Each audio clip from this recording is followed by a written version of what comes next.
Magandang araw po sa inyong lahat. Sa atas ni Pangulong Ferdinand R. Marcos Jr., formal na pong binuo ang Independent Commission for Infrastructure o ICI sa bisa ng Executive Order No. 94. Ang layunin ng komisyon, ito ay magsasagawa ng malalim at walang kinikilingang investigasyon sa mga ulat ng katiwalian, maling paggamit ng pondo, at irregularidad sa mga flood control at iba pang proyektong pang-infrastruktura ng pamahalaan sa nakalipas na 10 taon. The Commission has been granted broad investigative powers, including the authority to issue subpoenas, recommend the filing of criminal or administrative cases, coordinate with prosecutorial and disciplinary bodies, and request relevant documents such as books, contracts, bank records, and other materials needed for its investigation upon proper request or representation to the appropriate authorities. To lead this task, the President has appointed individuals of proven competence, integrity, and deep familiarity with infrastructure, finance, and institutional reform. Rogelio Babe Singson, Commission Member. Mr. Singson brings decades of direct experience in both the planning and execution of major government infrastructure projects. As former Secretary of the Department of Public Works and Highways, he led one of the most significant reform efforts in the agency's history, introducing systems to promote transparency, eliminate ghost projects, and ensure proper use of public funds. He also served as head of the Bases Conversion and Development Authority, where he managed large-scale land and infrastructure development.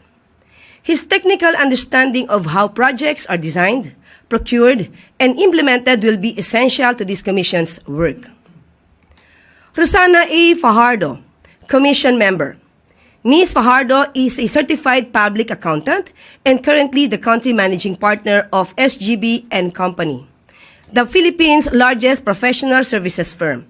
She has over 3 decades of experience in auditing, internal controls, and risk management, especially in identifying weaknesses in financial systems and operational processes. She has worked across both public and private sectors to help organizations defect fraud, strengthen governance, and build more accountable institutions. Her technical insight and financial acumen are critical in following the trail of public funds and determining where leakages and irregularities may have occurred. Mayor Benji Magalong, a special advisor and who will act as investigator for the ICI. Mayor Magalong is a career law enforcement officer who served as Deputy Director General of the Philippine National Police and as former Director of Criminal Investigation and Detection Group, or CIDG. He handled sensitive, high-impact investigations and helped lead institutional reforms in law enforcement through intelligence-driven forensic-based approaches. As mayor of Baguio City, he has continued to apply his strict standards of transparency and accountability in local governance.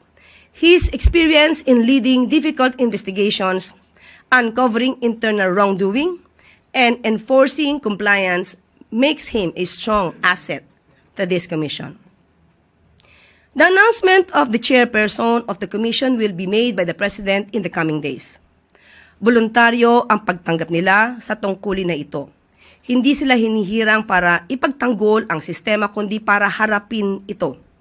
Bawat isa sa kanila ay may mahabang karanasan sa pagtukoy ng mga problema sa loob ng mga institusyon at sa pagpapatupad ng mga reforma sa malalaking organisasyon. At pinakamahalaga sa lahat, wala ni isa sa kanila ang konektado sa anumang ahensya o kontratistang iniimbestigahan.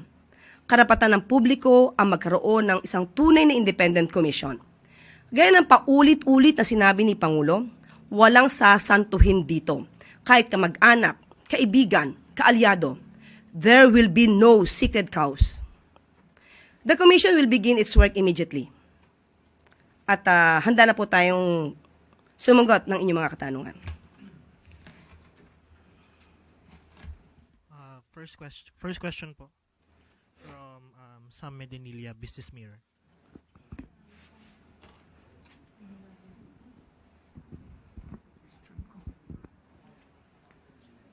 Good afternoon, ma'am.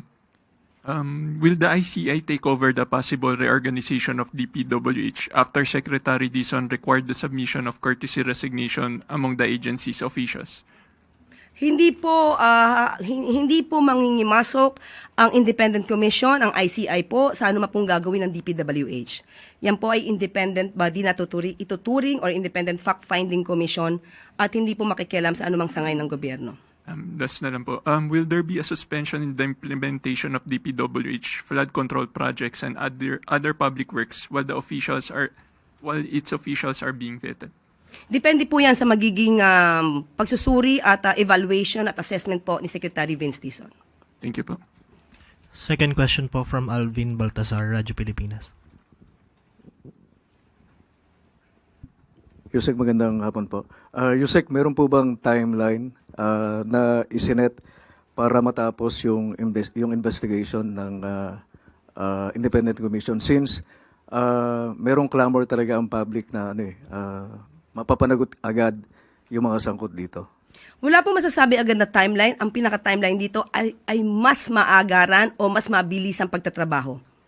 At mas mainam po matapos po ito sa loob lamang ng ilang buwan. Pero sabi nga po natin, sa dami po ng records na dapat aralin, ay bigyan po natin ng pagkakataon ang ICI na aralin lahat ang mga dokumento para po kapag ka po may sinampahang kaso, kumpleto naman po ang mga dokumento.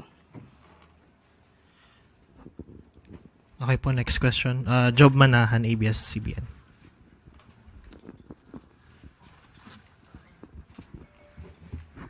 Hello po, Yusek. Yusek, bakit pinili ni President yung mga naturang members doon sa panel? And ano po yung assurance na truly independent itong mga nabanggit na ito?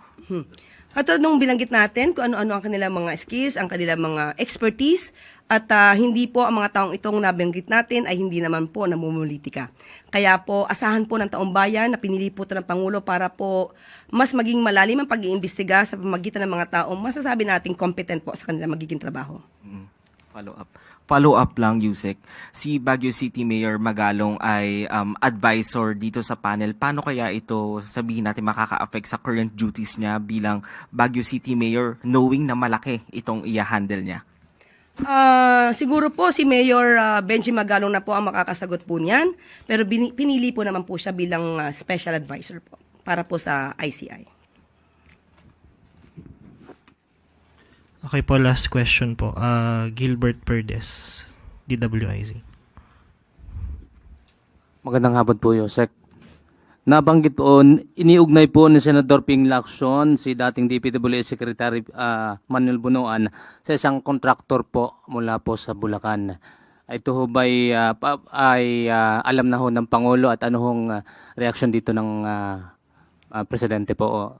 May reaction ho ba yung Malacanang dito? Opo, nalaman na po ito dahil nga po ito'y na-report na rin po ni Secretary Vince Dizon. At sinabi po natin kanina, walang kaibigan, walang kaalyado, walang kamag-anak, lahat po na dapat imbestigahan ay iimbestigahan. Thank you po.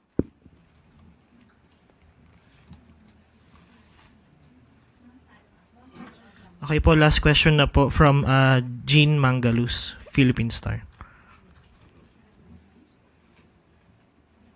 Good afternoon. How does the palace respond to the growing public unrest and protests, especially the large one coming on September 21? Is the ICI enough to restore public trust? Okay. First of all, the President will always respect this freedom of expression. So kung ano man po ang nararamdaman na sentimiento ng ating mga kababayan sa ngayon, yan po ay ginagalang ng Pangulo. Ang dasal lamang po natin, itong kanilang pagsisentimiento ay wag sanang sakyan ng ibang mga tao na hindi maganda ang naisin para sa gobyerno, kundi mag-destabilize. So yan po ay sinusuporta naman din po ng Pangulo ang mga hinaing ng ating taong bayan dahil ito naman po ay laban sa korupsyon. Sabi po ni Presidente, wala pong politician na involved doon sa... Mike. Ma'am, quick follow-up lang po kay Mayor Benji Magalong. Sabi po ni Presidente, hindi po siya maglalagay ng politician doon sa body. clarify lang po kung bakit po napili si Mayor Benjamin Magalong. And meron rin po kasing sinasabi si Congressman Zaldico na medyo may doubt kung si Mayor Magalong yung involved sa body dahil kung ano-ano na raw po yung sinasabi sa media bago pa mag-start yung investigation ng Independent Commission. Ang magiging papel po ni Mayor Benji Magalong ay special advisor. Hindi po siya kasama doon mismo sa 3-member commission. At malaking magiging tulong din naman po kung anong po ang nalalaman ni Mayor Benji Magalong. So bigyan po natin siya ng pagkakataon. At ito, ang pagkakataon pong ito ay dapat niya ipakita sa taong bayan para mapagsilbihan kung anong interes ng taong bayan. Thank you po, Malacanang Press Corps. Follow up lang din po, ma'am. Isa lang po, ma'am. Ma'am, Oo. ma'am, bakit po si Mayor Magalong po ang napiling mag-investiga para sa Independent Commission considering marami pa naman pong ibang mga law enforcement na mga officers ang pwedeng mag-imbestiga at mapabilang po doon sa Independent Commission? Katulad ng sinabi natin, special advisor po ang papel mismo ni Mayor Benji Magalong. So, dun po ang kanyang papel. Hindi po siya miyembro ng komisyon.